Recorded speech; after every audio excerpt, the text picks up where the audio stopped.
कहानियों का पिटारा presents Hindi stories. Story teller Varun Chopra. आज की कहानी का नाम है दिमाग को ठंडा रखिए।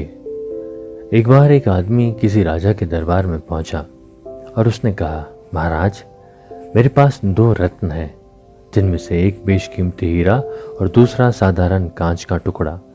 यदि आपके दरबार में किसी ने यह बता दिया कि कौन सा कांच है और कौन सा सच्चा हीरा, तो मैं ये हीरा आपके खजाने में दे दूंगा, अन्यथा आपको 5000 स्वर्ण मुद्राएं मुझे देनी होंगी। राजा को ये चुनौती पसंद आई और दरबारियों को हीरे और कांच में फर्क करने का आदेश दिया। बड़े से बड़ा सूझबूझ वाला दरबारी आया, लेकिन कोई भी हीरे की परख नहीं कर पाया। अंत में राजा ने हार मान ली और उसे 5000 स्वर्ण मुद्राएं दे दी।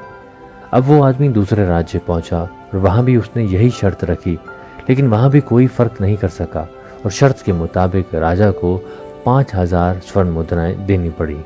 इसी प्रकार वो आदमी कई राज्यों का भ्रमण करता और अपनी शर्त रखता। हर बार वो स्वर्ण मुद्राएं जीतकर आगे बढ़ जाता। उस समय ठंड का समय था और एक राजा ने अपना दरबार खुले मैदान में लगाया ताकि दरबारी धूप का आनंद लेते हुए कामकाज निपटा सके। वो आदमी दरबार में पहुंचा और अपनी शर्त दोहराई। यहाँ भी राजा ने उसकी चुनौती स्वीकार कर ली। राजा ने विद्वानों को भी असली और नकली हीरे में फर्क करने का आदेश दिया, लेकिन यहाँ भी कोई फर्क नहीं कर सका। राजा उदास हो गया और उसने खजांची को खजाने से 5000 स्वर्ण मुद्राएं लाने का आदेश दिया।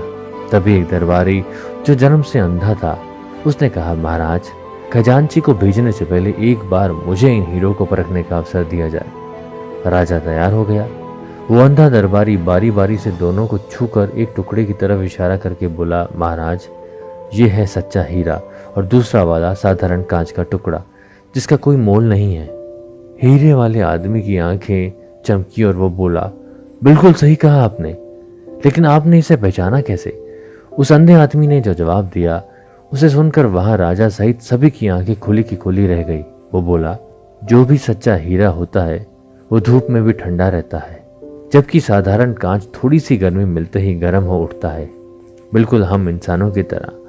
दोस्तों, यदि हम बड़ी सफलता मिलने पर दिमाग से शांत रहते हैं तो हम उच्च कोटि के इंसान हैं, और यदि हमारा दिमाग थोड़ी सी सफलता मिलते ही 7वें आसमान पर उड़ने लगे तो ये समझने की जरूरत है कि कहीं हम उस सस्ते और साधारण कांच की तरह तो नहीं है। यदि हम इस फर्क को समझ पाए तो हमारी छवि एक बेहद लोकप्रिय मित्र की होगी। कहानी समाप्त।